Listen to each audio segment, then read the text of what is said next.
Sed bienvenidas y bienvenidos una vez más aquí a vuestro canal, Cuentos Inmortales TV. Hoy estoy aquí para presentaros una nueva entrega de la colección ya existente aquí en el canal titulada Cóctel de Cuentos. Hoy el primer vídeo que hago en 2024.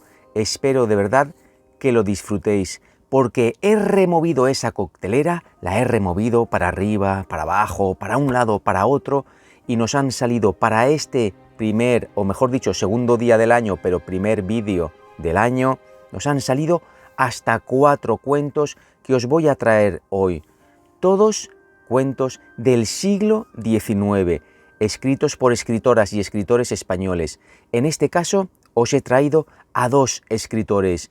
Una escritora llamada Emilia Pardo Bazán, con los cuentos que os traigo hoy, que serán La Perla Rosa y Cuento Primitivo, y también un segundo autor, en este caso llamado Pedro Antonio de Alarcón, y os traigo 2 relatos, uno sobre todo emblemático, uno que fue de los más leídos en el siglo XIX, titulado La Comendadora, y el otro titulado El extranjero. Y además podéis unir a estos las otras 5 entregas de esta supercolección de Cóctel de Cuentos, donde encontraréis cuentos de Miguel de Unamuno, de Azorín, de Leopoldo Alas Clarín, de Pío Baroja, y hasta una entrega de 5 cuentos norteamericanos, aquí en Cóctel de Cuentos. La tenéis en la lista de reproducción del canal, y también os dejaré, como siempre, los enlaces en la descripción del vídeo, en las pantallas finales, y a ver si puedo en un comentario fijado también. Bueno, espero de verdad que lo disfrutéis, espero que tengáis un feliz año como siempre, como ya os he felicitado varias veces. Y también os recuerdo que podéis uniros al WhatsApp, porque ahí encontraréis información exclusiva de lo que voy subiendo este año. Daros las gracias a todo el mundo por el apoyo que me dais, y conforme vayan acabando los cuentos me iré personando y hablando un poquito acerca de ellos. El primero que vais a escuchar hoy es El extranjero, y trata de un minero que le cuenta a un chico una historia suya de la Guerra de la Independencia, una historia que vivió en primera persona. Es un cuento cargado de emotividad y de enseñanzas. Y como siempre digo, sin más dilación, comencemos.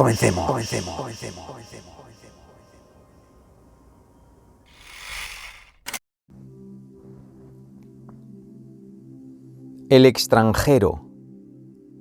Capítulo 1. No consiste la fuerza en echar por tierra al enemigo, sino en domar la propia cólera, dice una máxima oriental. No abuses de la victoria, añade un libro de nuestra religión. Al culpado que cayere debajo de tu jurisdicción, considérale hombre miserable, sujeto a las condiciones de la depravada naturaleza nuestra, y en todo cuanto estuviere de tu parte, sin hacer agravio a la contraria, muéstratele piadoso y clemente, porque, aunque los atributos de Dios son todos iguales, más resplandece y campea a nuestro ver el de la misericordia que el de la justicia, aconsejó, en fin, Don Quijote a Sancho Panza. Para dar realce a todas estas elevadísimas doctrinas, y cediendo también a un espíritu de equidad, nosotros, que nos complacemos frecuentemente en referir y celebrar los actos heroicos de los españoles durante la Guerra de la Independencia, y en condenar y maldecir la perfidia y crueldad de los invasores, vamos a narrar hoy un hecho que, sin entibiar en el corazón el amor a la patria, fortifica otro sentimiento no menos sublime y profundamente cristiano, el amor a nuestro prójimo, sentimiento que, si por congénita desventura de la humana especie ha de transigir con la dura ley de la guerra, puede y debe resplandecer cuando el enemigo está humillado. El hecho fue el siguiente, según me lo han contado personas dignas de entera fe que intervinieron en él muy de cerca y que todavía andan por el mundo. Oíd sus palabras textuales. Capítulo 2. «Buenos días, abuelo», dije yo. «Dios guarde a usted, señorito», dijo él. «Muy solo va usted por estos caminos». «Sí, señor, vengo de las minas de Linares, donde he estado trabajando algunos meses y voy a Gádor a ver a mi familia». Usted dirá, «Voy a Almería y me he adelantado un poco a la galera, porque me gusta disfrutar de estas hermosas mañanas de abril». Pero, si no me engaño, usted rezaba cuando yo llegué. Puede usted continuar. Yo seguiré leyendo entre tanto, puesto que la galera anda tan lentamente que le permite a uno estudiar en mitad de los caminos. Vamos, ese libro es alguna historia... ¿Y quién le ha dicho a usted que yo rezaba? Toma, yo que le he visto a usted quitarse el sombrero y santiguarse. Pues, ¿qué demonio, hombre? ¿Por qué he de negarlo? Rezando iba. Cada uno tiene sus cuentas con Dios. Es mucha verdad. ¿Piensa usted andar largo? Yo, hasta la venta. En este caso, eche usted por esa vereda y cortaremos camino. Con mucho gusto. Esa cañada me parece deliciosa. Bajemos a ella. Y siguiendo al viejo, cerré el libro, dejé el camino y descendí a un pintoresco barranco. Las verdes tintas y diafanidad del lejano horizonte, así como la inclinación de las montañas, indicaban ya la proximidad del Mediterráneo. Anduvimos en silencio algunos minutos, hasta que el minero se paró de pronto. «¡Cabales!», exclamó, y volvió a quitarse el sombrero y a santiguarse. Estábamos bajo unas higueras cubiertas ya de hojas y a la orilla de un pequeño torrente. «A ver, abuelito», dije sentándome sobre la hierba, «cuénteme usted lo que ha pasado aquí». «¿Cómo? ¿Usted sabe?», replicó él estremeciéndose. «Yo no sé más», añadí con suma calma, «sino que aquí ha muerto un hombre, y de mala muerte, por más señas». «No se equivoca usted, señorito, no se equivoca usted. Pero, ¿quién le ha dicho...?» «Me lo dicen sus oraciones de usted». «Es mucha verdad, por eso rezaba».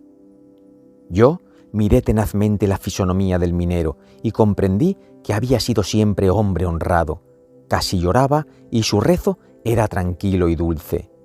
«Siéntese usted aquí, amigo mío», le dije, alargándole un cigarro de papel.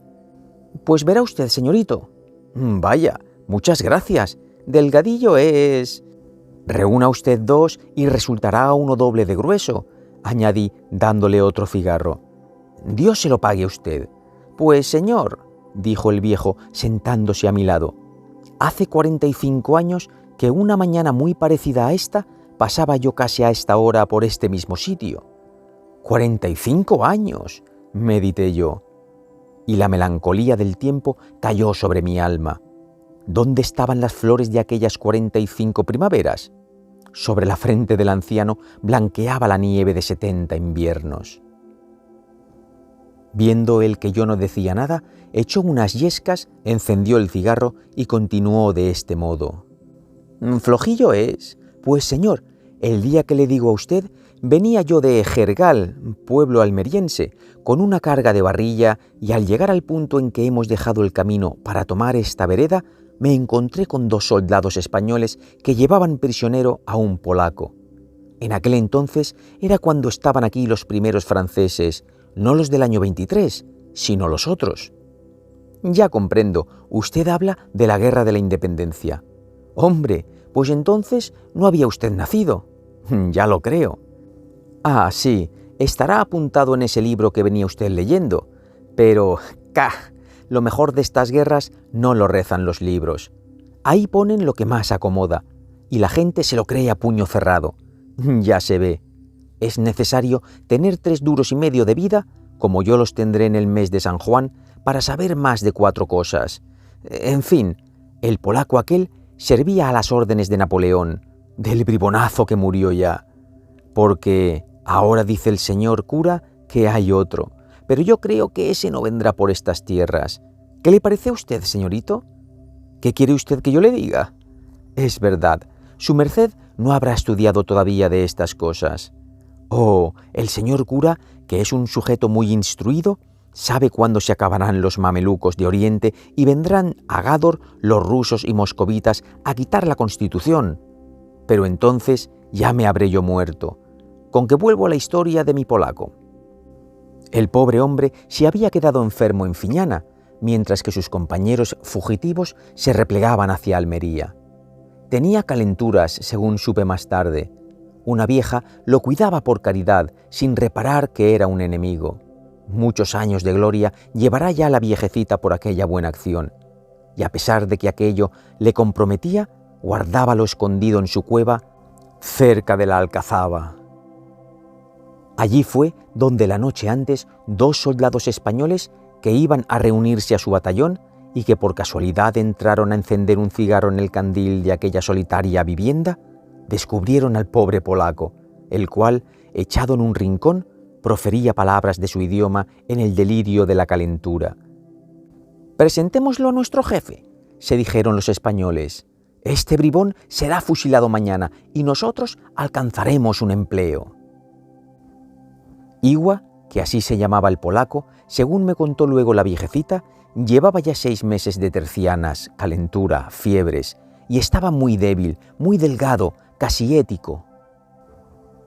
La buena mujer lloró y suplicó, protestando que el extranjero no podía ponerse en camino sin caer muerto a la media hora. Pero solo consiguió ser apaleada por su falta de patriotismo. Todavía no se me ha olvidado esta palabra, que antes no había oído pronunciar nunca. En cuanto al polaco, figuraos cómo miraría aquella escena. Estaba postrado por la fiebre y algunas palabras sueltas que salían de sus labios, medio polacas, medio españolas, hacían reír a los 2 militares. «¡Cállate, bidón! ¡Perro! ¡Gabacho!», le decían, y a fuerza de golpes lo sacaron del lecho. Para no cansar a usted, señorito, en aquella disposición, medio desnudo, hambriento, bamboleándose, muriéndose, anduvo el infeliz 5 leguas. 5 leguas, señor. ¿Sabe usted los pasos que tienen 5 leguas? Pues es desde Fiñana hasta aquí, y a pie, descalzo. Figúrese usted, un hombre fino, un joven hermoso y blanco como una mujer, un enfermo después de 6 meses de tercianas, y con la terciana en aquel momento mismo. Vaya, ¿y cómo pudo resistir? Ah, no resistió. Pero, ¿cómo anduvo 5 leguas? Toma, a fuerza de bayonetazos. Prosiga usted, abuelo, prosiga usted. Yo venía por este barranco, como tengo de costumbre, para ahorrar terreno, y ellos iban por allá arriba, por el camino. Detúveme, pues, aquí mismo, a fin de observar el remate de aquella escena, mientras picaba un cigarro negro que me habían dado en las minas. Igua jadeaba como un perro próximo a rabiar, venía con la cabeza descubierta, amarillo como un desterrado, con 2 rosetas encarnadas en lo alto de las mejillas y con los ojos llameantes, pero caídos. Hecho, en fin, un Cristo en la calle de la amargura. «Mi querer morir, matar a mí, por Dios», balbuceaba el extranjero con las manos cruzadas. Los españoles se reían de aquellos disparates y le llamaban franchute, didón y otras cosas. Dobláronse al fin las piernas de Igua y cayó redondo al suelo. Yo respiré porque creí que el pobre había dado el alma a Dios. Pero un pinchazo que recibió en un hombro le hizo erguirse de nuevo. Entonces se acercó a este barranco para precipitarse y morir. Al impedirlo los soldados, pues no les acomodaba que muriera su prisionero, me vieron aquí con mi mulo, que, como he dicho, estaba cargado de barrilla. Camarada!, me dijeron apuntándome con los fusiles. «Suba usted ese mulo». Yo obedecí sin rechistar, creyendo hacer un favor al extranjero. «¿Dónde va usted?», me preguntaron cuando hube subido. «Voy a Almería», les respondí. «¿Y eso que ustedes están haciendo es una inhumanidad». «¡Fuera sermones!», gritó uno de los verdugos.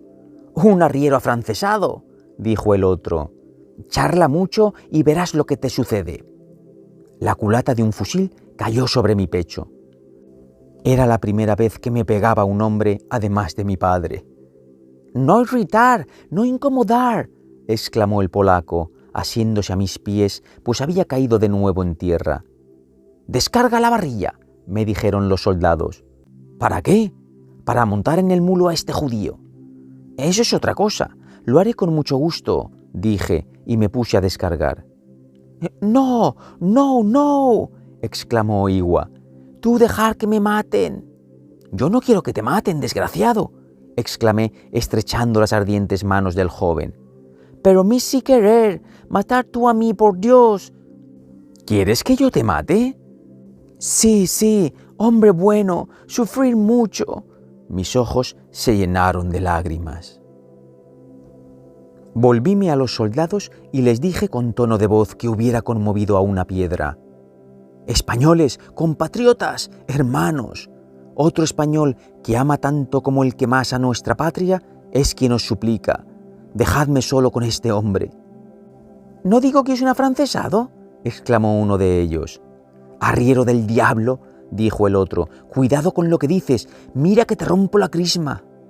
«Militar de los demonios», contesté con la misma fuerza, «yo no temo a la muerte, sois dos infames sin corazón, sois dos hombres fuertes y armados contra un moribundo inerme, sois dos cobardes, dadme uno de esos fusiles y pelearé con vosotros hasta mataros o morir, pero dejad a este hombre enfermo que no puede defenderse». «¡Ay!», continué, viendo que uno de aquellos tigres se ruborizaba.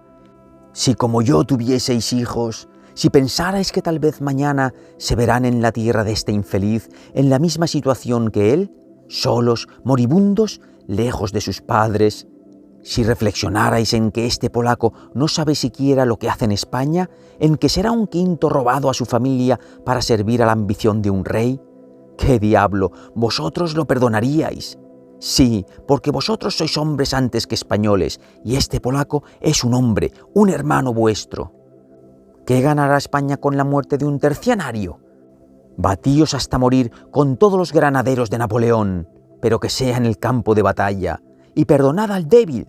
Sed generosos con el vecino, sed cristianos, no seáis verdugos».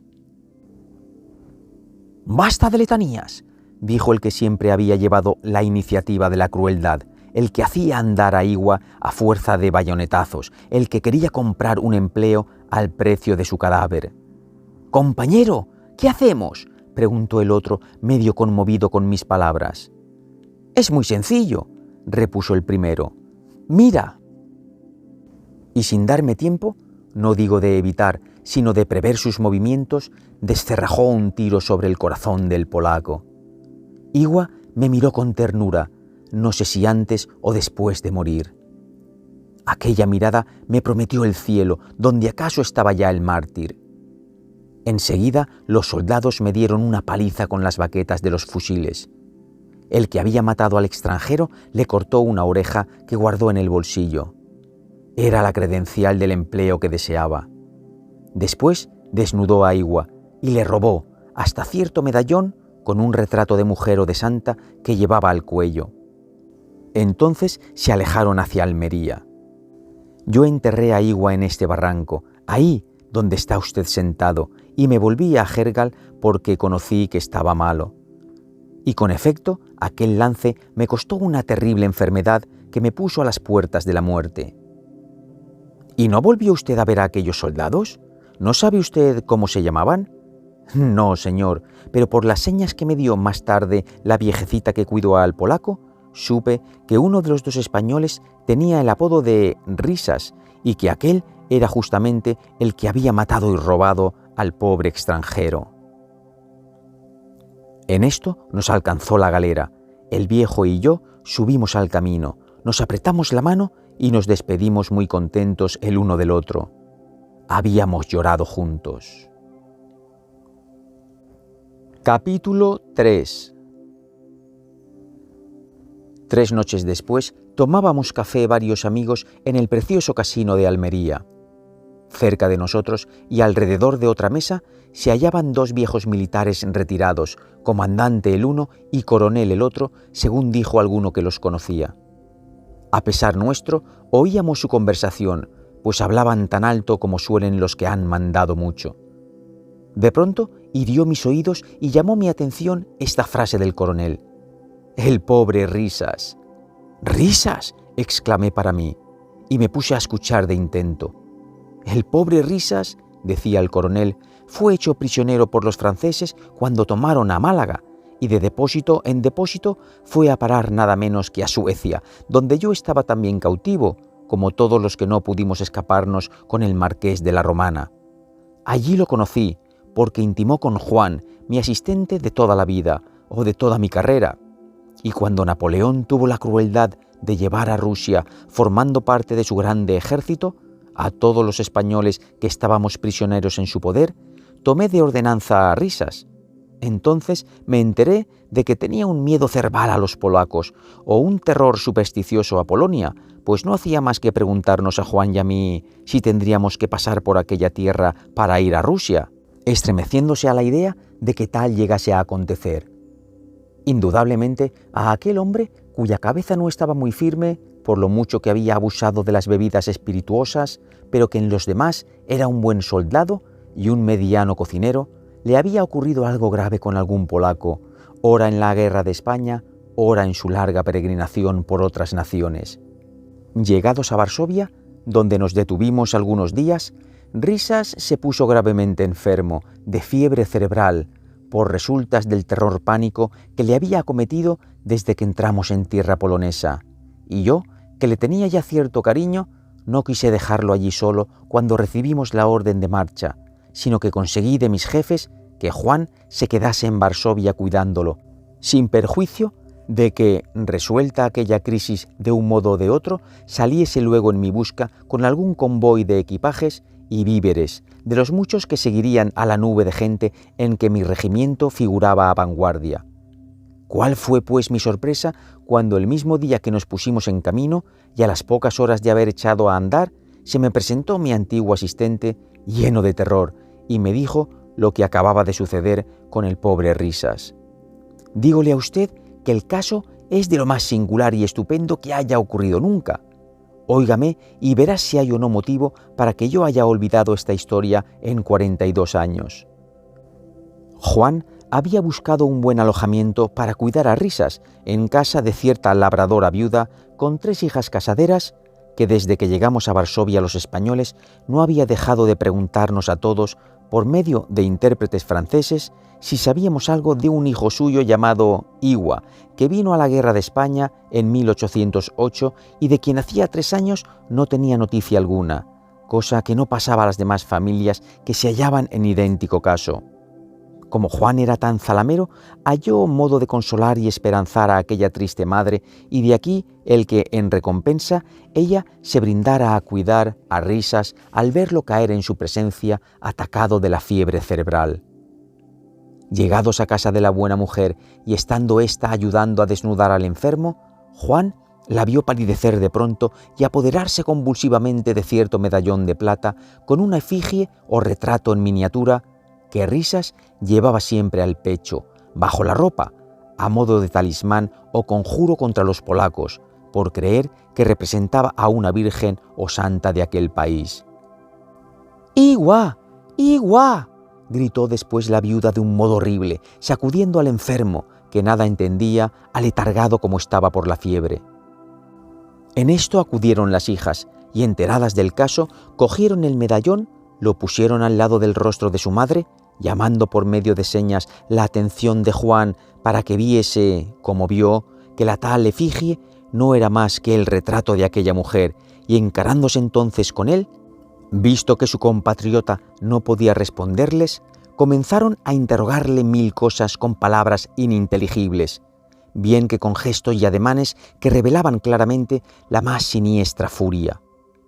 Juan se encogió de hombros, dando a entender por señas que él no sabía nada de la procedencia de aquel retrato, ni conocía a Risas más que de muy poco tiempo. El noble semblante de mi honradísimo asistente debió de probar a aquellas 4 leonas encolerizadas que el pobre no era culpable. Además, él no llevaba el medallón, pero al pobre Risas, lo mataron a golpes y lo hicieron pedazos con las uñas. Es cuanto sé con relación a este drama, pues nunca he podido averiguar por qué tenía Risas aquel retrato. «Permítame usted que se lo cuente yo», dije sin poder contenerme. Y acercándome a la mesa del coronel y del comandante, después de ser presentado a ellos por mis amigos, les referí a todos la espantosa narración del minero. Luego que concluí, el comandante, hombre de más de 70 años, exclamó con la fe sencilla del antiguo militar, con el arranque de un buen español y con toda la autoridad de sus canas: «Vive Dios, señores, que en todo eso hay algo más que una casualidad». Almería, 1854.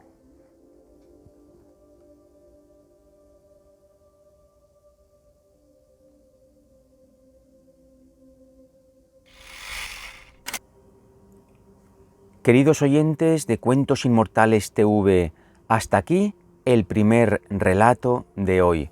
Pero esperar, porque quedan todavía 3. ¿Qué os ha parecido? Para mí, lo más significativo del cuento, bueno, hay varias cosas, pero la que a mí más me ha impactado es el alegato que hace el minero a los 2 soldados que quieren matar y robar al soldado polaco. Ese alegato de humanidad y defendiendo a este soldado, ¿no? Y me parece que es de vital importancia que nos quedemos con esta parte. Y por lo tanto voy a repasaros esas 2 frases que más me han impactado. Cuando dice: «Si reflexionarais en que este polaco no sabe siquiera lo que hace en España, en que será un quinto robado a sus familiares para servir a la ambición de un rey». Siempre pasa lo mismo. Nos hacen luchar para agrandar las riquezas de los demás y para agravar nuestras propias miserias. Y nosotros, como siempre, consentimos. Y después algo que me parece brutal, de un coraje increíble, es cuando se enfrenta ahí a los soldados y les dice también: «Porque vosotros sois hombres antes que españoles, y este polaco es un hombre, un hermano vuestro». Ahí denota la humanidad que tiene este personaje, ¿no? Y que trata el escritor de hacernos entender que hay que ser humanos, hay que ser antes más humanos que patrióticos. Uno puede amar el sitio donde ha nacido porque, bueno, está arraigado, tiene unas raíces, quizás, pues, no sé, se siente identificado con la gente, con la cultura, pero evidentemente somos seres de luz. Somos seres humanos, en este caso, mucho antes que seres de una patria. ¿No estáis conmigo? Así es que, ¿qué más me da que sea de una cultura, de un país, de una religión diferente? Hay que ayudar a la persona necesitada y, como sigue diciendo, hay que ayudar al débil, ser generoso con él y no ser su verdugo. Bueno, me parece que es un cuento y bueno, y el final, ¿qué os tengo que decir del final? Pues que a cada cerdo le llega su San Martín, ¿no? Como se suele decir. Al final, el soldado Risas, pues la casualidad o la vida le lleva a lo que él se ha buscado, simple y llanamente. Bueno, este relato era de Pedro Antonio de Alarcón. Y ahora vamos a escuchar un par seguiditos de Emilia Pardo Bazán. El primero, titulado Cuento Primitivo, y el segundo, La Perla Rosa. Sigamos.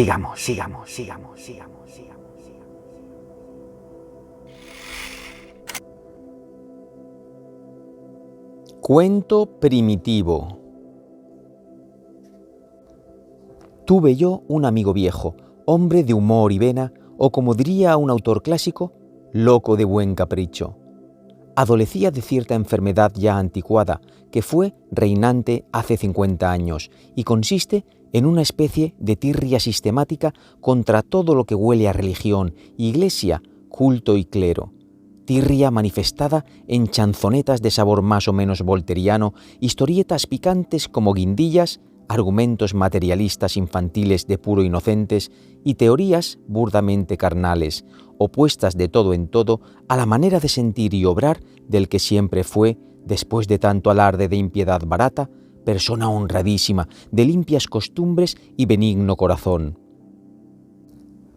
Entre los asuntos que daban pie a mi amigo para despacharse a su gusto, figuraba en primer término la exégesis, o sea, la interpretación, trituradora, por supuesto, de los libros sagrados.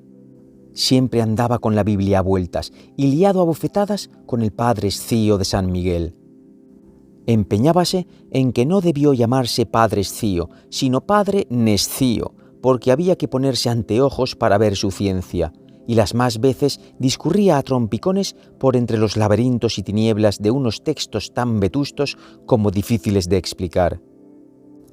Sin echar de ver que él estaba en el mismo caso que el padre Escío, y peor, pues carecía de la doctrina teológica y filológica del venerable escriturario, mi amigo se entrometía a enmendarle bizarramente la plana, diciendo peregrinos disparates que, tomados en broma, nos ayudaban a entretener las largas horas de las veladas de invierno en la aldea, mientras la lluvia empapa la tierra y gotea desprendiéndose de las peladas ramas de los árboles y los canes aúllan medrosamente anunciando imaginarios peligros.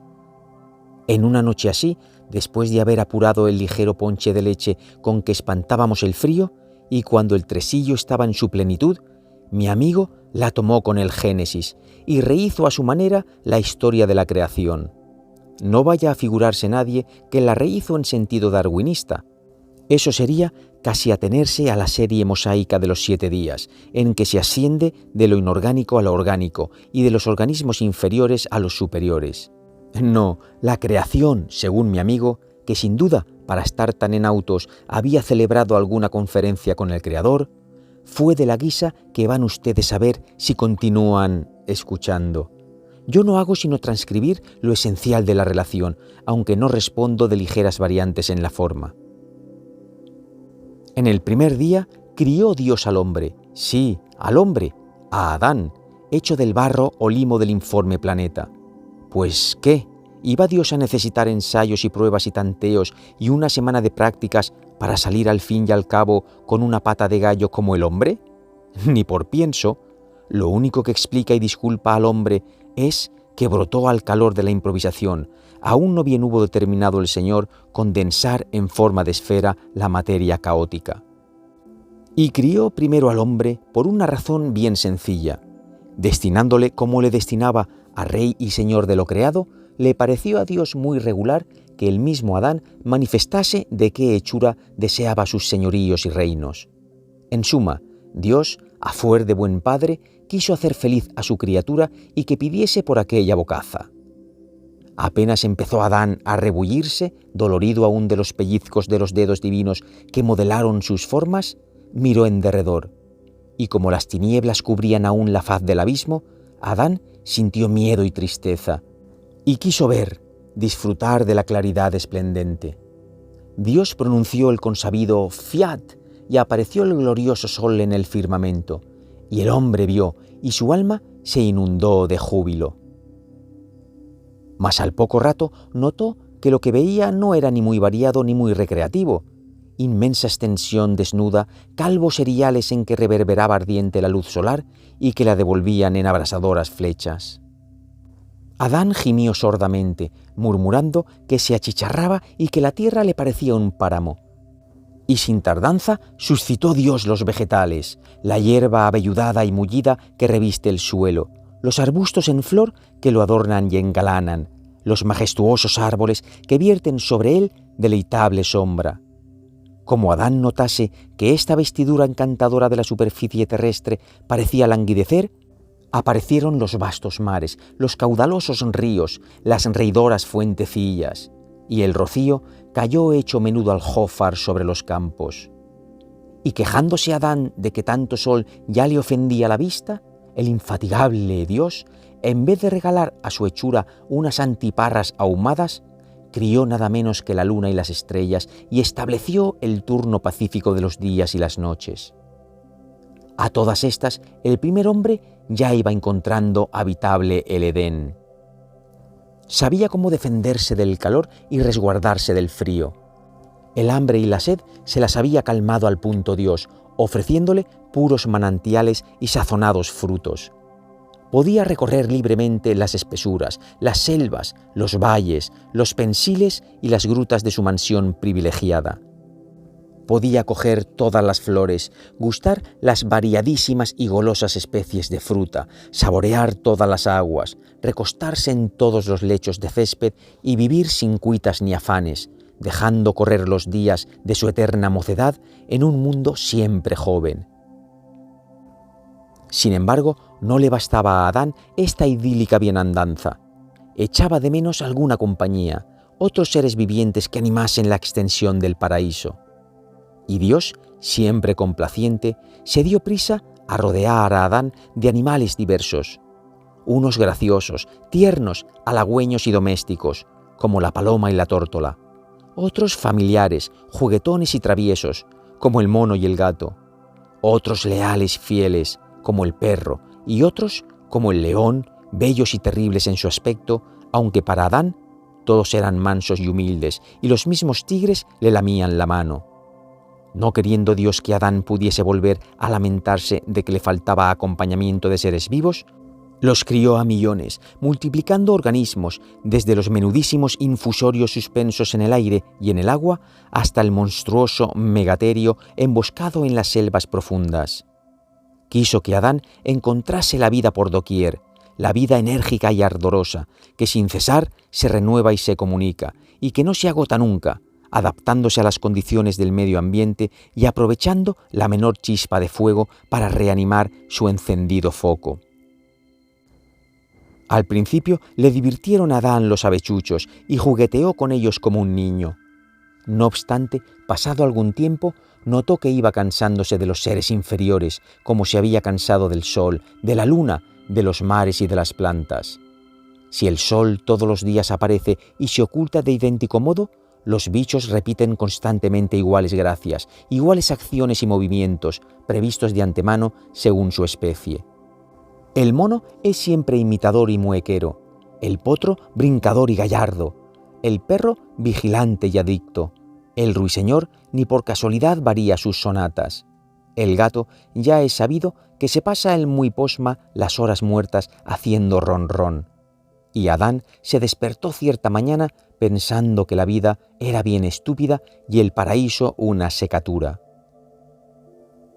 Como Dios todo lo cala, enseguida caló que Adán se aburría por 10, y llamándole a capítulo, le increpó severamente.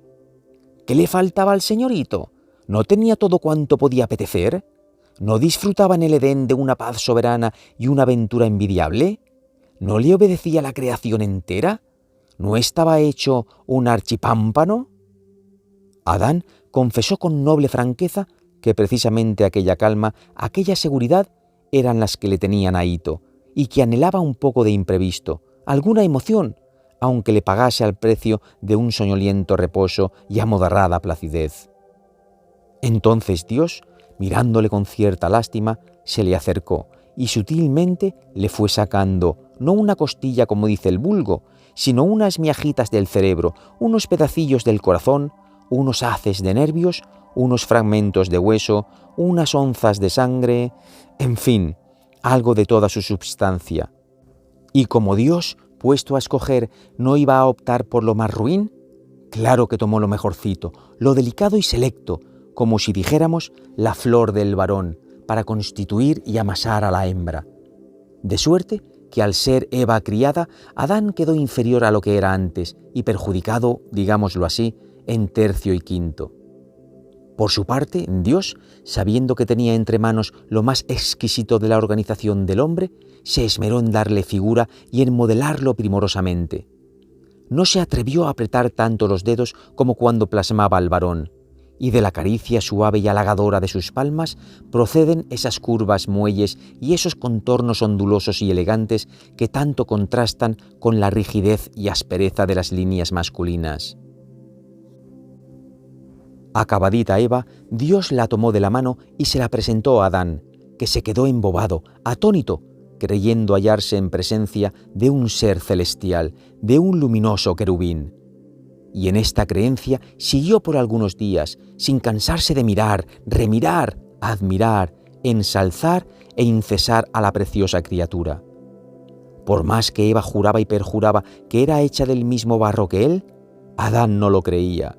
Adán juraba a su vez que Eva procedía de otras regiones, de los azules espacios por donde giran las estrellas, del éter purísimo que envuelve el disco del sol, o más bien del piélago de lumbre en que flotan los espíritus ante el trono del Eterno. Créese que por entonces compuso Adán el primer soneto que ha sido en el mundo. Duró esta situación hasta que Adán, sin necesidad de ninguna insinuación de la serpiente traicionera, vino en antojo vehementísimo de comerse una manzana que custodiaba Eva con gran cuidado. Yo sé de fijo que Eva la defendió mucho y no la entregó a 2 por 3, y este pasaje de la Escritura es de los más tergiversados. En suma, a pesar de la defensa, Adán venció como más fuerte y se engulló la manzana. Apenas cayeron en su estómago los mal mascados pedazos del fruto de perdición, cuando, ¡oh cambio asombroso! ¡Oh inconcebible versatilidad! En vez de tener a Eva por serafín, la tuvo por demonio o fiera bruta. En vez de creerla limpia y sin mácula, la juzgó sentina de todas las impurezas y maldades. En vez de atribuirla su dicha y su arrobamiento, la echó la culpa de su desazón, de sus dolores, hasta del destierro que Dios les impuso, y de su eterna peregrinación por sendas de abrojos y espinas. El caso es que, a fuerza de oírlo, también Eva llegó a creerlo. Se reconoció culpada y perdió la memoria de su origen, no atreviéndose ya a afirmar que era de la misma substancia que el hombre, ni mejor ni peor, sino un poco más fina. Y el mito genesíaco se reproduce en la vida de cada Eva. Antes de la manzana, el Adán respectivo la eleva a un altar y la adora en él. Después de la manzana, la quita del altar y la lleva al pesebre o al basurero.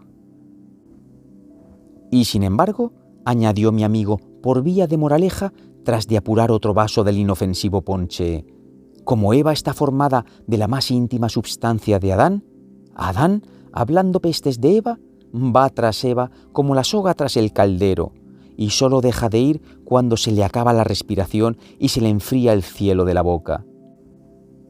En realidad, sus aspiraciones se han cumplido. Desde que Dios le trajo a Eva, el hombre no ha vuelto a aburrirse ni a disfrutar la calma y descuido del paraíso.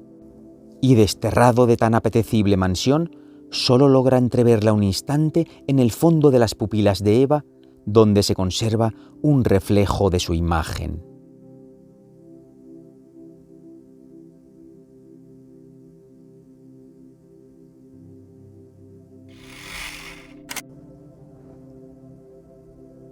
La perla rosa. Solo el hombre que de día se encierra y vela muchas horas de la noche para ganar con qué satisfacer los caprichos de una mujer querida, díjome en quebrada voz mi infeliz amigo, comprenderá el placer de juntar a escondidas una regular suma, y así que la redondea, salir a invertirla en el más quimérico, en el más extravagante e inútil de los antojos de esa mujer. Lo que ella contempló a distancia como irrealizable sueño, lo que apenas hirió su imaginación con la punzada de un deseo loco, es lo que mi iniciativa, mi laboriosidad y mi cariño van a darla dentro de un instante. Y ya creo ver la admiración en sus ojos, y ya me parece que siento sus brazos ceñidos a mi cuello, para estrecharme con delirio de gratitud. Mi único temor, al echarme a la calle con la cartera bien lastrada y el alma inundada de júbilo, era que el joyero hubiese despachado ya las 2 encantadoras perlas color de rosa que tanto entusiasmaron a Lucila la tarde que se detuvo, colgada de mi brazo, a golosinear con los ojos el escaparate. Es tan difícil reunir 2 perlas de ese raro y peregrino matiz, de ese hermoso oriente, de esa perfecta forma globulosa, De esa igualdad absoluta que juzgué imposible que alguna señora antojadiza como mi mujer y más rica no las encerrase ya en su guardajoyas.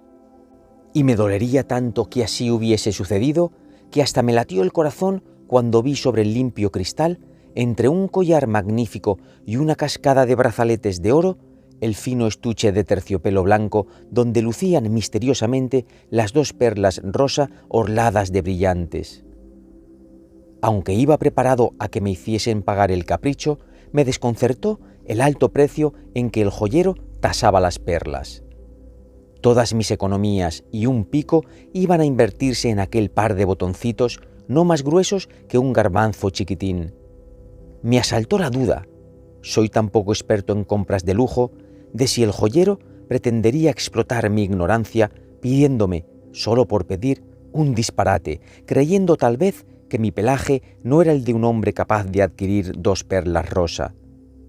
Al tiempo que pensaba así, observé, al través del alto y diáfano vidrio de la tienda, que pasaba por la acera mi antiguo condiscípulo y mejor amigo, Gonzaga Llorente.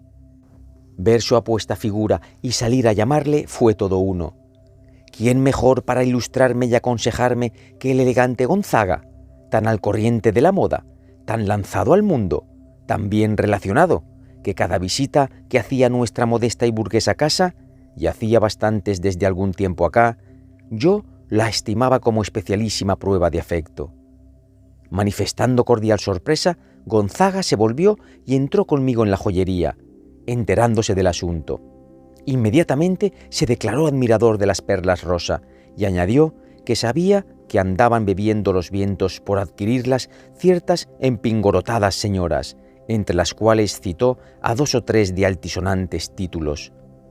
En un discreto aparte me aseguró que el precio que exigía el joyero no tenía nada de excesivo, en atención a la singularidad de las perlas. Y como yo recelase aún, molestado por el piquillo que en aquel momento no me era posible abonar, Gonzaga, con su simpática franqueza, abrió la cartera y me entregó varios billetes, bromeando y jurando que si yo no admitiese tan pequeño servicio, en todos los días de su vida volvería a mirarme a la cara. ¡Qué miserables somos! No debí aceptar el préstamo, no debí llevar a mi casa sino lo que pudiese pagar al contado. Pero la pasión me dominaba y hubiese besado de rodillas la mano que me ofrecía medio de satisfacerla. Convinimos en que Gonzaga almorzaría con nosotros al día siguiente, en celebración del estreno de las perlas rosa, y con el estuche en el bolsillo me dirigí a mi casa disparado. Quisiera tener alas. Lucila trasteaba cuando yo entré, y al verme plantado delante de ella, diciéndola con cara de beatitud, comprendió y murmuró: «Regalo tenemos». Viva y traviesa, su manera de ser, revolvió mis bolsillos haciéndome cosquillas deliciosas, hasta acertar con el estuche. El grito que exhaló al ver las perlas es de eso que no se olvida jamás. En la efusión de su agradecimiento, me sobó la cara y hasta me besó. Puede que en aquel instante me quisiese un poco. No acertaba a creer que joya tan codiciada y espléndida fuese suya. No podía convencerse de que iba a ostentarla. Y yo mismo, desabrochando los sencillos aretes de oro que Lucila llevaba puestos, enganché las perlas rosa en las orejitas pequeñas, encendidas de placer. Me hace mucho daño acordarme de estas tonterías, pero me acuerdo siempre. Al otro día, que era domingo, almorzó en casa Gonzaga y estuvimos todos bulliciosos y decidores. Lucila se había puesto el vestido de seda gris que le sentaba muy bien, y una rosa en el pecho, una rosa del mismo color de las perlas. Gonzaga nos convidó al teatro y nos llevó a Apolo, a una función alegre en que sin tregua nos reímos. Al otro día volví con afán a mis quehaceres, pues deseaba saldar cuanto antes el pico resto de las perlas. Regresé a mi casa a la hora de costumbre, y al sentarme a la mesa, mi primera mirada fue para las orejas de Lucila. Di un salto y lancé una interjección al ver que faltaba del diminuto cerco de brillantes una de las perlas rosa. «¿Has perdido una perla?», exclamé. «¿Cómo una perla?», tartamudeó mi mujer echando mano a sus orejas y palpando los aretes. Al ver que era cierto, quedóse tan aterrada que me alarmé, no ya por la perla, sino por el susto de Lucila. «Calma», la dije, «busquemos, que aparecerá». Excuso decir que empezamos a mirar y registrar por todas partes, recorriendo la alfombra, sacudiendo las cortinas, alzando los muebles, escudriñando hasta cajones que Lucila afirmaba no haber abierto desde un mes antes. A cada pesquisa inútil, los ojos de Lucila se arrasaban de lágrimas. Mientras revolvíamos, se me ocurrió preguntarla: «¿Has salido esta tarde?» Sí, creo que sí», respondió titubeando. «¿A dónde?» «A varios sitios, es decir, fui por ahí a compras». «¿Pero a qué tiendas?» «¿Qué sé yo? A la calle de Postas, a la plazuela del Ángel, a la Carrera». «¿A pie o en coche?» «A pie, ¿eh? Luego tomé un cochecillo». «¿No recuerdas el punto, el número?» «¿Cómo quieres que lo recuerde? ¡Válgame Dios! Si era un coche que pasaba», objetó nerviosamente Lucila, que rompió a sollozar con amargura. «Pero las tiendas sí las recordarás. Dímelas, que iré una por una, a ver si en el suelo o en el mostrador pondremos anuncios». «Si no me acuerdo, por Dios, déjame en paz», exclamó tan afligida que no me atreví a insistir y preferí aguardar a que se calmase. Pasamos una noche de inquietud y desvelo. Oí a Lucila suspirar y dar vueltas en la cama como si no consiguiese dormir. Yo, entretanto, discurría modos de recuperar la perla rosa.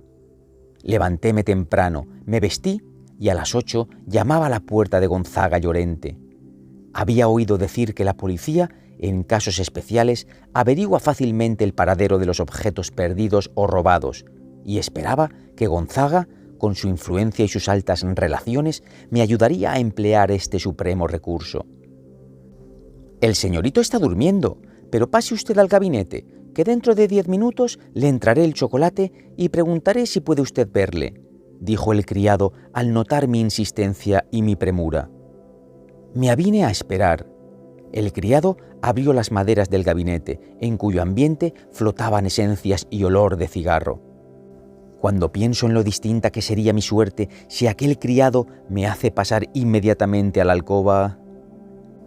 Lo cierto es que al primer alegre rayo de sol que cruzó las vidrieras, y antes de que el criado me dijese «tome usted asiento», yo había visto brillar sobre el ribete de paño azul de la piel de oso blanco, tendida al pie del muelle diván turco, la perla rosa. Si esto que me sucedió le sucede a usted, y usted me pregunta qué debe hacerse en tales circunstancias, yo respondo de seguro con gran energía: coger una espada de la panoplia que supera el diván y atravesársela por el pecho al que duerme ahí al lado, para que nunca más despierte. ¿Sabe usted lo que hice? Me bajé, recogí la perla, la guardé en el bolsillo, salí de aquella casa, subí a la mía, encontré a mi mujer levantada y muy desencajada. La miré y no la ahogué. Con voz tranquila la ordené que se pusiese los pendientes. Saqué la perla del bolsillo y, cogiéndola entre 2 dedos, la dije: «Aquí está lo que perdiste. ¿Qué tal? ¿Lo encontré pronto?» Es cierto que al acabar me dio no sé qué arrechucho o qué vértigo de locura. Eché mano a aquellas orejas diminutas, arranqué de ellas los pendientes y todo lo pisoteé.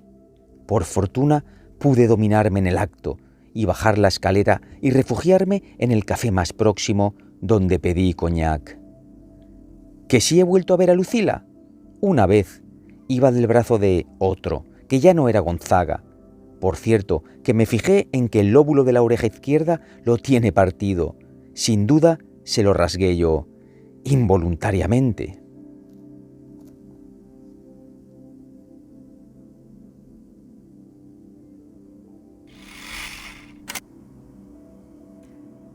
Ya tenemos 3 cuentos narrados aquí en esta nueva entrega de Cóctel de Cuentos, sexta parte. Ya tenemos 3 cuentos. ¿Qué os están pareciendo? ¿Qué os han parecido estos 2 últimos de Emilia Pardo Bazán? La perla rosa y Cuento primitivo. La verdad es que si los desgranamos poco a poco, se sacan innumerables enseñanzas y en este caso quiero que seáis vosotros los que me digáis algo que os haya impactado acerca de estos cuentos, si sois tan amables, por supuesto. Y además, si os está gustando, dejarme ese like, es importante. Ahora el canal más que nunca necesita vuestro apoyo en este 2024 para que siga creciendo, no yendo hacia abajo, como últimamente está así un poquito de capa caída. Vamos a tratar de levantarlo y vosotros sois esenciales para que eso ocurra. Bueno, pero no os vayáis porque nos queda todavía el último y más impactante cuento. La Comendadora, escrito por Pedro Antonio de Alarcón, es un cuento que está escrito en el siglo XIX, pero ambientado en el siglo XVIII, y nos habla de tres personajes: la condesa de Santos, su hija Isabel, que al final es la historia de Isabel, la historia de esa mujer que nunca tuvo un amor, y el nieto Carlitos, un niño bastante déspota, todo rodeado de un gran ambiente aristocrático. Os lo dejo ahí y al final nos despedimos. Sigamos.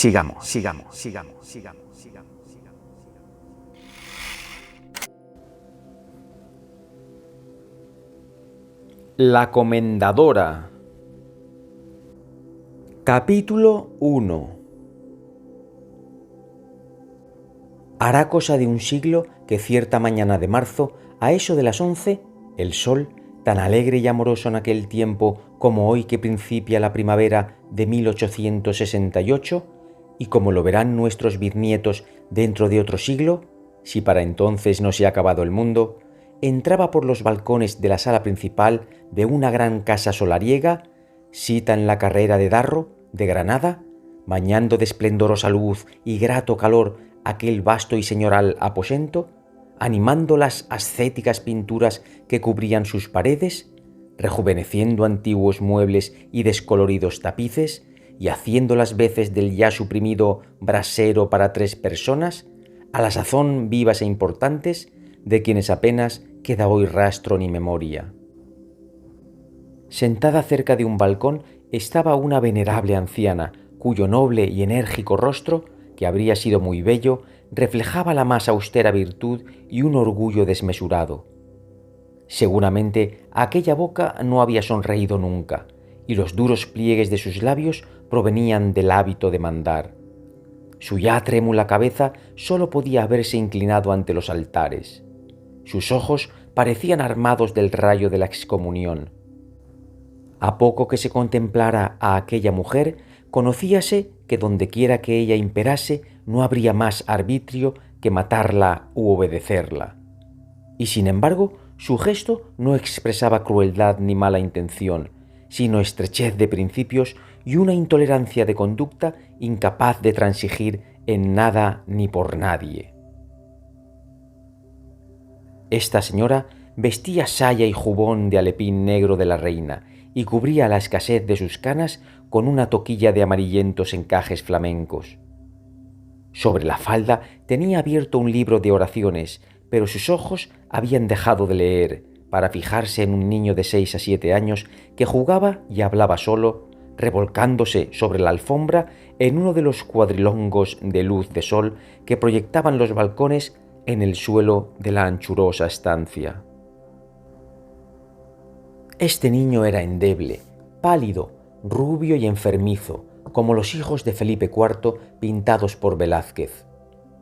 En su abultada cabeza se marcaban con vigor la red de sus cárdenas venas y unos grandes ojos azules muy protuberantes. Como todos los raquíticos, aquel muchacho revelaba extraordinaria viveza de imaginación y cierta iracundia provocativa, siempre en acecho de contradicciones que arrostrar.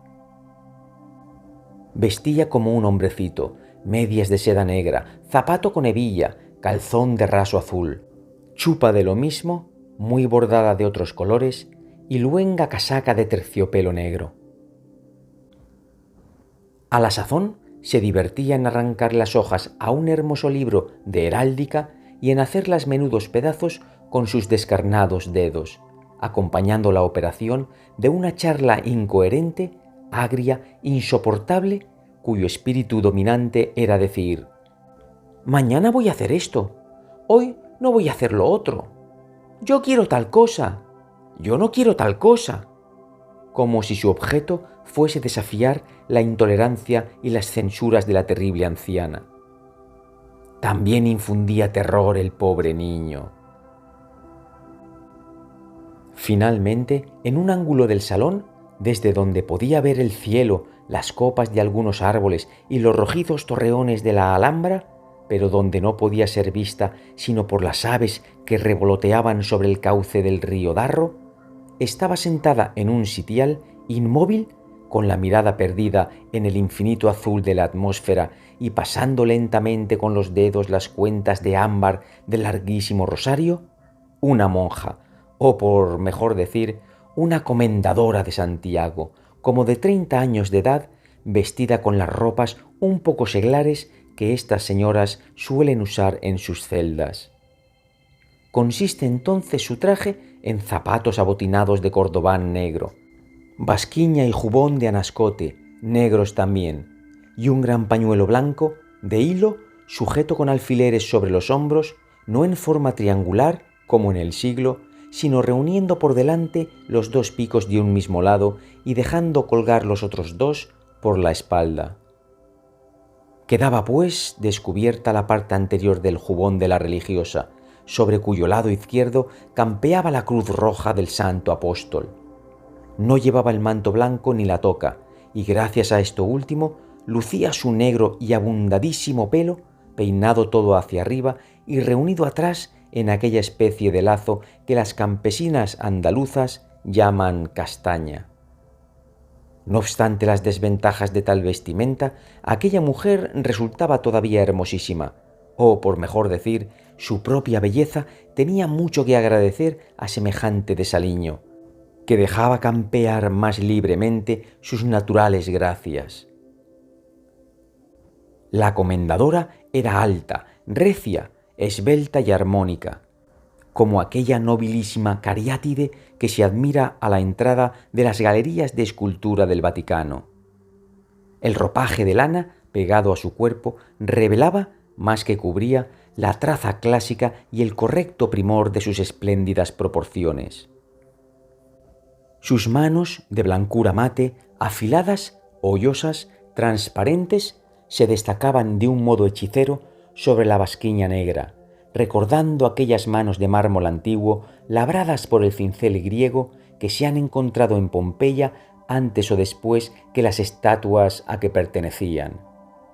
Para completar esta soberana figura, imaginaos un rostro moreno, algo descarnado, o más bien afinado por el buril del sentimiento, de forma oval como el de la Magdalena de Tiziano y bañado de una palidez profunda que casi amarilleaba y que hacían mucho más interesante, pues alejaban toda idea de insensibilidad, dos orejas hondas, lívidas, llenas de misteriosas tristezas, especie de crepúsculo de los enlutados soles de sus ojos. Aquellos ojos, casi siempre clavados en tierra, solo se alzaban para mirar al cielo, como si no osaran fijarse en las cosas del mundo. Cuando los bajaba, parecía que sus luengas pestañas eran las sombras de la noche eterna, cayendo sobre una vida malograda y sin objeto. Cuando los alzaba, podía creerse que el corazón se escapaba por ellos en una luminosa nube, para ir a fundirse en el seno del Criador. Pero si por casualidad se posaban en cualquier criatura o cosa terrestre, entonces aquellos negrísimos ojos ardían, temblando y vagando despavoridos, cual si los inflamase la calentura o fueran a inundarse de llanto. Imaginaos también una frente despejada y altiva, unas espesas cejas de sobrio y valiente rasgo, la más correcta y artística nariz y una boca divina, cariñosa, incitante, y formaréis idea de aquella encantadora mujer que reunía a un mismo tiempo todos los hechizos de la belleza gentil y toda la mística hermosura de las heroínas cristianas.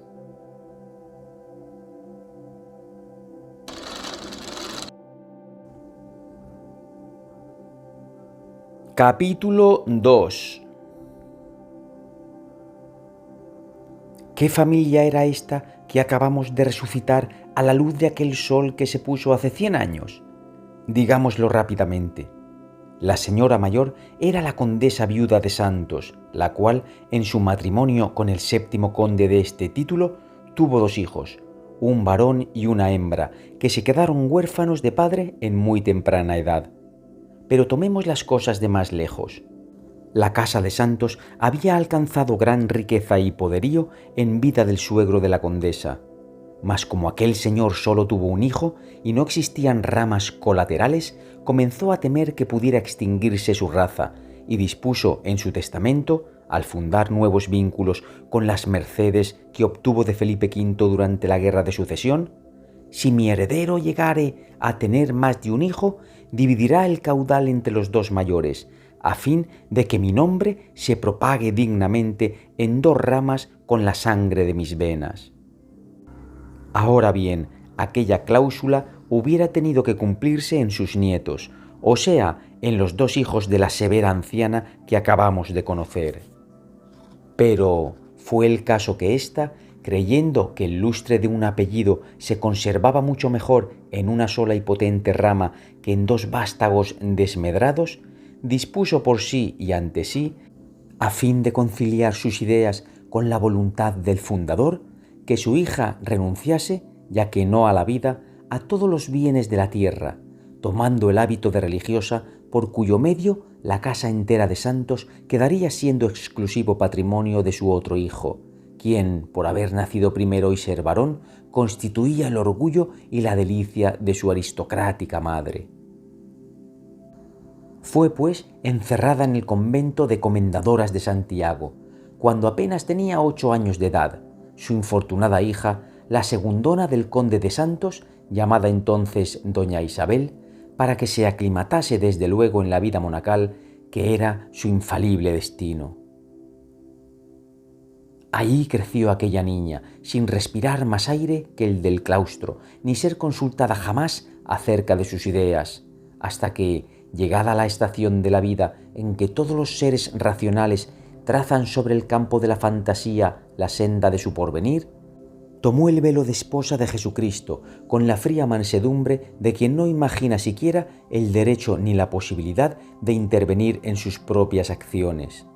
Decimos más, como doña Isabel no podía comprender en aquel tiempo toda la significación de los votos que acababa de pronunciar, tan ignorante estaba todavía de lo que es el mundo y de lo que encierra el corazón humano, y en cambio podía discernir perfectamente, pues también ella pecaba de linajuda, las grandes ventajas que su profesión reportaría al esplendor de su nombre, resultó que se hizo monja con cierta ufanía, ya que no con franco y declarado regocijo. Pero corrieron los años, y Sor Isabel, que se había criado mustia y endeble, y que al tiempo de su profesión era, si no una niña, una mujer tardía o retrasada, desplegó de pronto la lujosa naturaleza y peregrina hermosura que ya hemos admirado y cuyos hechizos no valían nada en comparación de la espléndida primavera que floreció simultáneamente en su corazón y en su alma. Desde aquel día la joven comendadora fue el asombro y el ídolo de la comunidad y de cuantas personas entraban en aquel convento cuya regla es muy lata, como la de todos los de su orden. ¿Quién comparaba a Sor Isabel con Rebeca? ¿Quién con Sara? ¿Quién con Ruth? ¿Quién con Judith? El que afinaba el órgano la llamaba Santa Cecilia, el despensero Santa Paula, el sacristán Santa Mónica. Es decir, que le atribuían juntamente mucho parecido con santas solteras, viudas y casadas. Sor Isabel registró más de una vez la Biblia y el Flos Sanctorum para leer la historia de aquellas heroínas, de aquellas reinas, de aquellas esposas, de aquellas madres de familia con quienes se veía comparada, y por resultas de tales estudios, el engreimiento, la ambición, la curiosidad de mayor vida germinaron en su imaginación con tanto ímpetu que su director espiritual se vio precisado a decirle muy severamente que, el rumbo que tomaban sus ideas y sus afectos era el más a propósito para ir a parar en la condenación eterna. La reacción que se operó en Sor Isabel al escuchar estas palabras fue instantánea, absoluta, definitiva. Desde aquel día nadie vio en la joven más que a una altiva rica hembra, infautada de su estirpe, y una virgen del Señor, devota, mística, fervorosa hasta el éxtasis y el delirio, la cual incurría en tales exageraciones de mortificación y entraba en escrúpulos tan sutiles que la superiora y su propia madre tuvieron que amonestarla muchas veces, y aun el mismo confesor se veía obligado a tranquilizarla, además de no tener de qué absolverla. ¿Qué era en tanto del corazón y del alma de la comendadora, de aquel corazón y de aquella alma cuya súbita eflorescencia fue tan exuberante? No se sabe a punto fijo. Solo consta que pasados 5 años, durante los cuales su hermano se casó y tuvo un hijo y enviudó, Sor Isabel, más hermosa que nunca, pero lánguida como una azucena que se agota, fue trasladada del convento a su casa por consejo de los médicos y merced al gran valimiento de su madre, a fin de que respirase allí los salutíferos aires de la carrera de Darro, único remedio que se encontró para la misteriosa dolencia que aniquilaba su vida. A esta dolencia le llamaron unos excesivo celo religioso y otros melancolía negra. Lo cierto es que no podían clasificarla entre las enfermedades físicas sino por sus resultados, que eran una extrema languidez y una continua propensión al llanto. La traslación a su casa le volvió la salud y las fuerzas, ya que no la alegría, pero como por entonces ocurriera la muerte de su hermano Alfonso, de quien solo quedó un niño de 3 años, alcanzóse que la comendadora continuase indefinidamente con su casa por clausura, a fin de que acompañara a su anciana madre y cuidase a su tierno sobrino, único y universal heredero del condado de Santos. Con lo cual sabemos ya también quién era el rapazuelo que estaba rompiendo el libro de heráldica sobre la alfombra, y solo nos resta decir, aunque esto se adivinará fácilmente, que aquel niño era el alma, la vida, el amor y el orgullo, a la par que el feroz tirano de su abuela y de su tía, las cuales veían en él no solo una persona determinada, sino la única esperanza de propagación de su estirpe.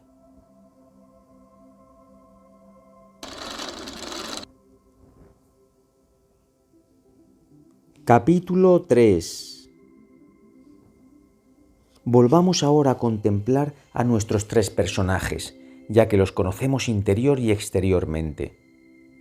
El niño se levantó de pronto, tiró los restos del libro y se marchó de la sala cantando a voces, sin duda en busca de otro objeto que romper, y las 2 señoras siguieron sentadas donde mismo las dejamos hace poco, solo que la anciana volvió a su interrumpida lectura y la comendadora dejó de pasar las cuentas del rosario.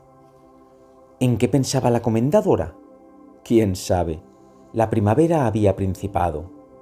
Algunos canarios y ruiseñores, enjaulados y colgados a la parte afuera de los balcones de aquel aposento, mantenían no sé qué diálogos con los pajarillos de ambos sexos que moraban libres y dichosos en las arboledas de la Alhambra, a los cuales referían tal vez aquellos míseros cautivos tristezas y aburrimientos propios de toda vida sin amor.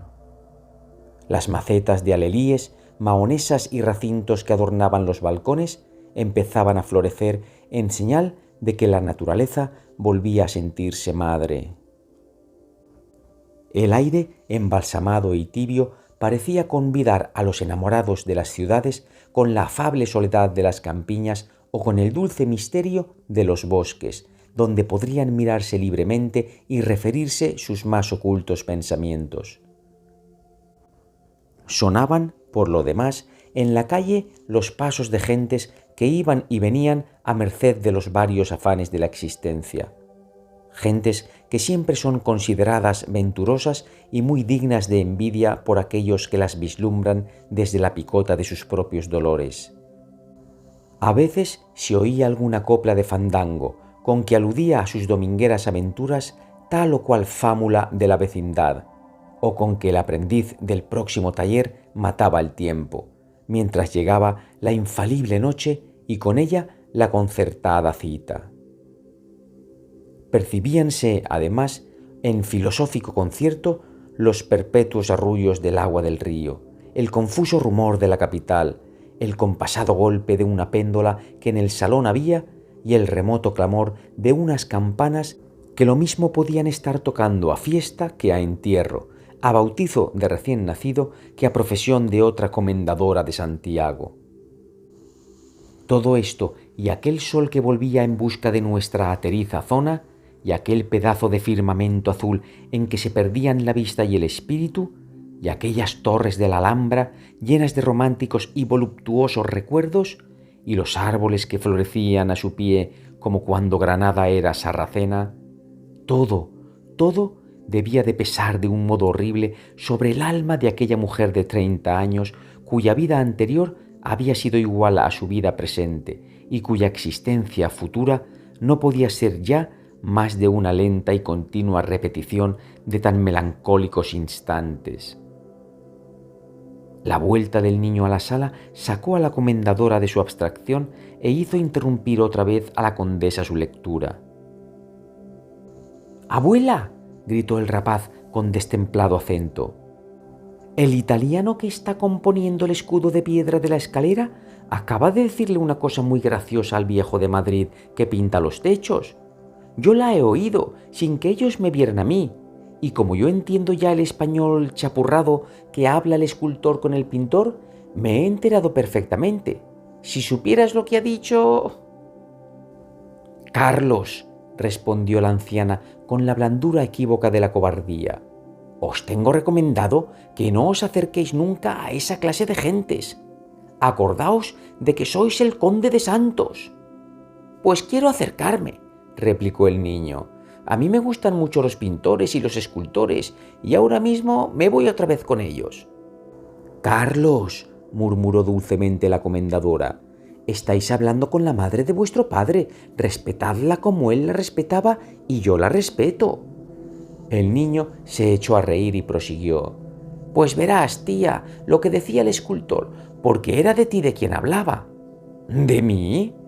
«Callad, Carlos», exclamó la anciana severamente. El niño siguió en el mismo tono y con el mismo diabólico gesto. El escultor le decía al pintor: «Compañero, qué hermosa debe de estar desnuda la comendadora. Será una estatua griega».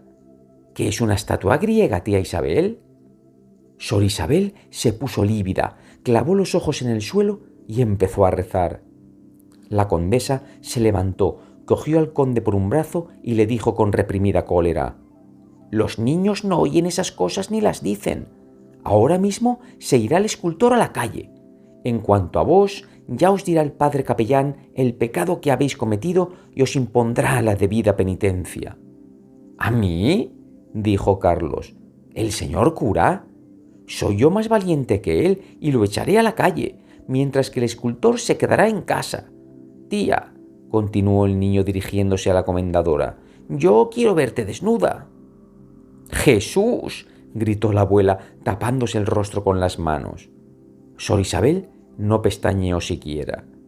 «Sí, señora, quiero ver desnuda a mi tía», repitió el niño encarándose con la anciana. «¡Insolente!», gritó ésta levantando la mano sobre su nieto. Ante aquel ademán, el niño se puso encarnado como la grana y pateando de furor en actitud de arremeter contra la condesa, exclamó nuevamente con sordo acento: «He dicho que quiero ver desnuda a mi tía. Pégame si eres capaz». La comendadora se levantó con aire desdeñoso y se dirigió hacia la puerta sin hacer caso alguno del niño. Carlos dio un salto, se interpuso en su camino y repitió su tremenda frase con voz y gesto de verdadera locura. Sor Isabel continuó marchando. El niño forcejeó por detenerla, no pudo lograrlo y cayó al suelo, presa de violentísima convulsión. La abuela dio un grito de muerte que hizo volver la cabeza a la religiosa. Esta se detuvo espantada al ver a su sobrino en tierra, con los ojos en blanco, echando espumarajos por la boca y tartamudeando ferozmente. —¡Ver desnuda a mi tía! —¡Satanás! —balbuceó la comendadora, mirando de hito en hito a su madre. El niño se revolcó en el suelo como una serpiente, púsose morado, volvió a llamar a su tía y luego quedó inmóvil, agarrotado, sin respiración. —¡El heredero de los santos se muere! —gritó la abuela con indescriptible terror. —¡Agua! ¡Agua! ¡Un médico! Los criados acudieron y trajeron agua y vinagre. La condesa roció la cara del niño con una y otra cosa. Dióle muchos besos, llamóle ángel, lloró, rezó, hízole oler vinagre solo. Pero todo fue completamente inútil. El niño se estremecía a veces como los energúmenos, abría unos ojos extraviados y sin vista, que daban miedo, y volvía a quedarse inmóvil. La comendadora seguía parada en medio de la estancia en actitud de irse, pero con la cabeza vuelta atrás, mirando atentamente al hijo de su hermano. Al fin pudo éste dejar escapar un soplo de aliento y algunas vagas palabras por entre sus dientes apretados y rechinantes. Aquellas palabras fueron: «¡Desnuda mi tía!». La comendadora levantó las manos al cielo y prosiguió su camino. La abuela, temiendo que los criados comprendiesen lo que decía el niño, gritó con imperio: «¡Fuera todo el mundo! ¡Vos, Isabel, quedaos!». Los criados obedecieron llenos de asombro. La comendadora cayó de rodillas. «¡Hijo mío! ¡Carlos! ¡Hermoso!», gimió la anciana, abrazando lo que parecía ya el cadáver de su nieto. «Llora, llora, no te enfades, será lo que tú quieras». «¡Desnuda!», dijo Carlos en un ronquido semejante al estertor del que agoniza. «¡Señora!», exclamó la abuela, mirando a su hija de un modo indefinible, «el heredero de los santos se muere y con él concluye nuestra casa». La comendadora tembló de pies a cabeza. Tan aristócrata como su madre y tan piadosa y casta como ella, comprendía toda la enormidad de la situación. En esto, Carlos se recobró un poco, vio a las dos mujeres, trató de levantarse, dio un grito de furor y volvió a caer con otro ataque aún más terrible que el primero. «¡Ver desnuda a mi tía!», había rugido antes de perder nuevamente el movimiento, y quedó con los puños crispados en ademán amenazador. La anciana se santiguó, cogió el libro de oraciones y, dirigiéndose hacia la puerta, dijo al paso a la comendadora, después de alzar una mano al cielo con dolorosa solemnidad: «Señora, Dios lo quiere», y salió cerrando la puerta detrás de sí.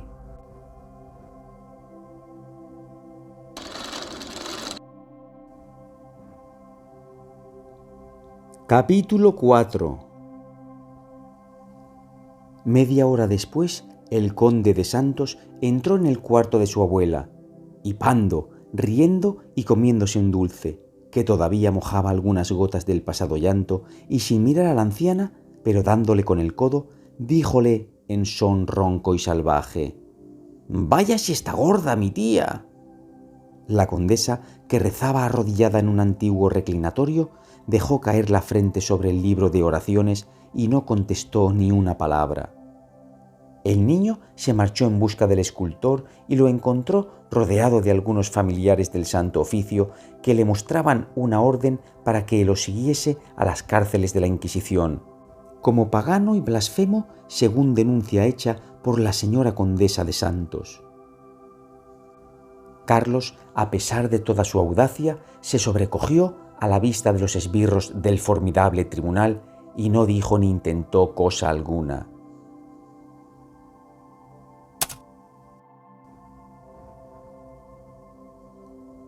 Capítulo 5. Al oscurecer, se dirigió la condesa al cuarto de su hija antes de que encendiesen luces, pues no quería verla, aunque deseaba consolarla, y se encontró con la siguiente carta que le entregó la camarera de Sor Isabel.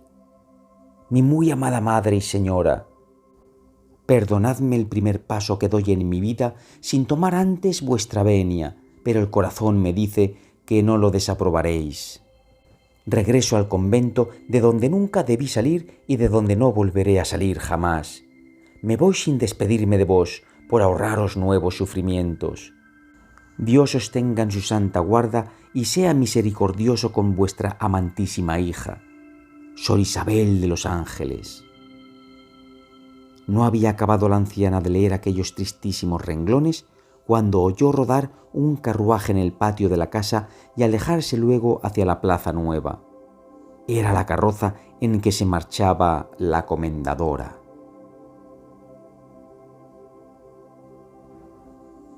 Capítulo 6. 4 años después, las campanas del convento de Santiago doblaron por el alma de Sor Isabel de los Ángeles, mientras que su cuerpo era restituido a la madre tierra. La condesa murió también al poco tiempo. El conde Carlos pereció sin descendencia al cabo de 15 o 20 años en la conquista de Menorca, extinguiéndose con él la noble estirpe de los condes de Santos.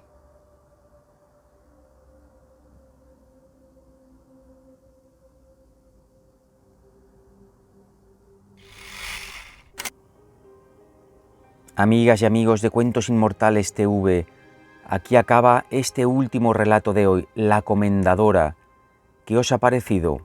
Bueno, al final es una crítica brutal a la aristocracia podrida y decadente de aquella época, representada, simbolizada en el niñito este, ¿no? En Carlitos. Menudo déspota. No me quiero ni imaginar cuando creciera ese niño. Pensaría que todo el mundo está a su servicio y evidentemente así nos lucía el pelo en aquella época. Bueno, ¿qué me podéis decir de estos 4 relatos? Decidme lo que queráis en la descripción del vídeo. Yo de verdad agradecido de corazón a todo el mundo por haber estado ahí hasta el final, por haber estado escuchando, aprendiendo y, como no, entreteniéndoos un poquito gracias a este vídeo. Muchas gracias, espero que tengáis un año lleno de paz, amor y tranquilidad de espíritu. Por favor, seguir viniendo aquí a visitarme, dejarme vuestros comentarios cuando queráis. Yo seguiré viajando aquí en mi autocaravana porque ahora mismo es por la mañana tempranito y salgo a hacerme una ruta por aquí, por los senderos y montañas del paraje. Si queréis saber algo más de mi viaje, podéis uniros al canal de WhatsApp. Buscar en WhatsApp Cuentos Inmortales TV, que ahí os iré dejando información exclusiva del canal, lo que voy subiendo con anticipado, y además os pondré un poquito imágenes de los sitios que vaya visitando. Mil gracias por estar ahí, abrazo gigante de luz, un beso tremendo para todos y todas, gracias, hasta otra, chao.